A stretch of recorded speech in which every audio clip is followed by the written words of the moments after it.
Hi, everyone. Thanks for watching this webinar. I'm Denise McGean with the Work Department, and I have Latoya Morgan here, also from the Work Department. We are consultants to the Pontiac Funders Collaborative and are supporting their work with the Pontiac Capacity Building Grant Program. So in this webinar, we're going to outline changes that we've made to the program in light of the COVID-19 crisis. We encourage you, if you haven't already, to watch the first webinar that we made.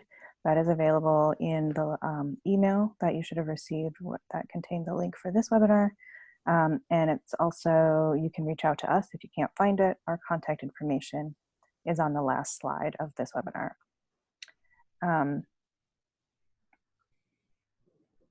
Okay.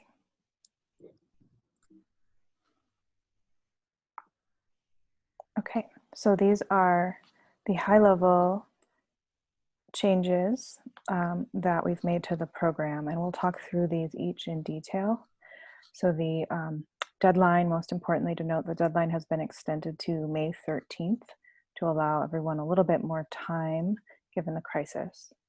We've also, for both of the grant programs, expanded what could be funded as part of the grants. We're hoping that you all, as you apply, will consider what kind of urgent needs you might have related to your capacity to deliver against your mission.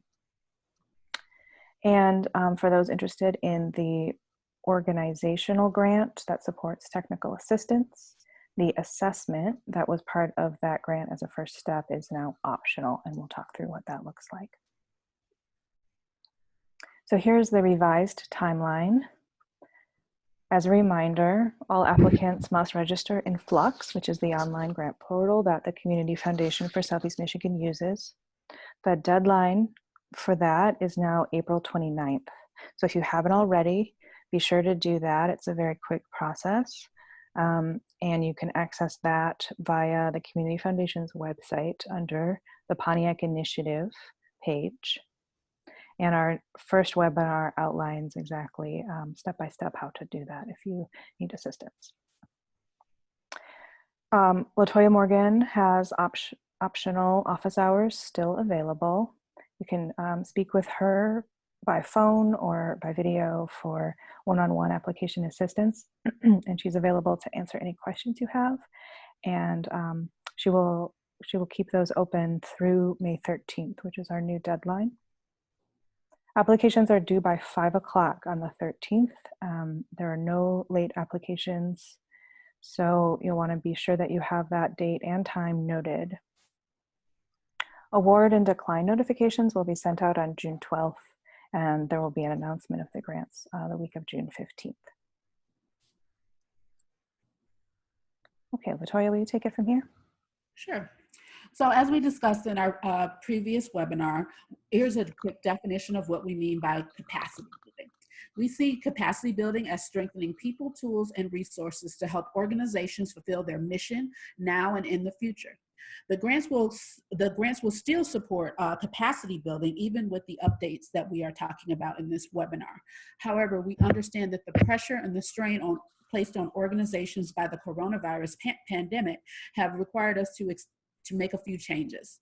These grants can support urgent needs, tools, that includes tools, resources, or trainings you need to be able to adapt or work more effectively right now. Again, we're going to include a couple of examples as we did in our previous webinar. And once again, these are just examples to get you thinking about opportunities or examples to help you start to think what opportunities you would like to apply for. There are no changes to the professional development for Leaders Grant application. However, we remain flexible to proposals detailing what training opportunities you choose to pursue. We remain flexible on the timeline for the training, especially now that many in-person trainings have been postponed or rescheduled. We encourage applicants to consider opportunities that will help them work better during this time. And there are a few examples, as we said, just to consider here, but they are just examples to get you thinking. They are not all extensive of what you can apply for. We are open to hearing your thoughts on what you are thinking about applying for. As we said earlier, the one-on-one office hours are still available. The link is available on the website as well as in the email that you've received. And so a couple of examples for the Pontiac Leaders Grants that you can apply for that we've expanded the grant to includes crisis management, marketing and communications, financial planning, succession planning, and managing remote teams. Also, registration and costs for future conferences, including any that have been postponed due to COVID-19.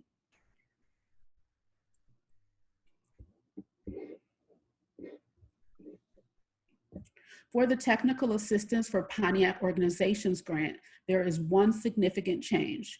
The original grant program required grantees to take an organizational assessment provided by the Michigan Nonprofit Association, or M&A. Grantees would go through the assessment with coaching and develop a work plan outlining how you would use the $10,000 grant. The organizational assessment is now an optional step. If you have an urgent need for tools or training as a result of COVID-19, you can outline how you propose to use the grant in your application. And if you are selected, the funds will be released immediately. If you do not have an urgent need and you want to take the assessment, this resource is still available with virtual coaching from M&A, and Michigan Community Resources remains available to help all grantees as a resource to advise you throughout the process.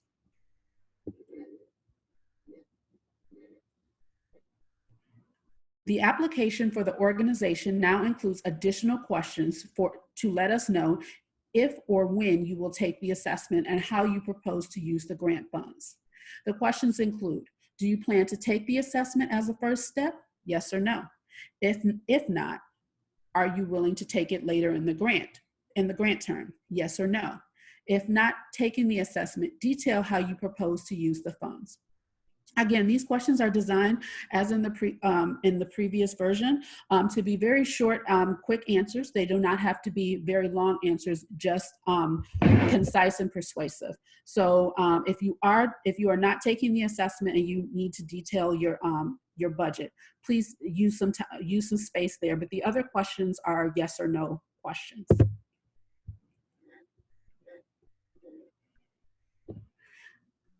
Additionally, in the attachments on the grant application in the Flex system, if you are not taking the assessment, first you will be asked to include a budget outlining how the grant will be spent.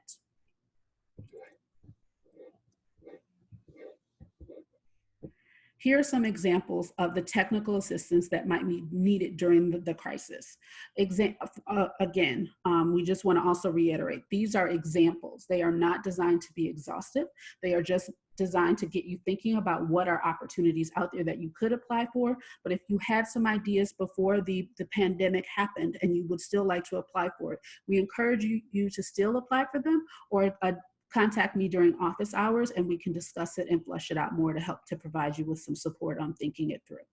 So some examples that we're offering are transition to work from home. That can include purchasing and training on digital meeting services, hardware and server issues, and keeping organizational culture intact. Also, human resources, setting policies and tracking work from home, managing furloughs, layoffs, and unemployment. And finally, financial management. That includes scenario planning, budgeting, and fundraising. Again, that's not an exhaustive list, but those are a couple examples that can start you on the path of thinking about how these funds can be used to help support your organization in the future and in a post-COVID world. Right now, if you have any questions, you can reach out to us directly. You can reach out to both of us by email or by phone, or also you can sign up again for the one-on-one technical assistance where you can ask questions during those calls, or also I can work with you on your grant application in preparation for the new deadline of May 13th. If you have any other questions, we look forward to hearing from you. Thank you. Have a good day.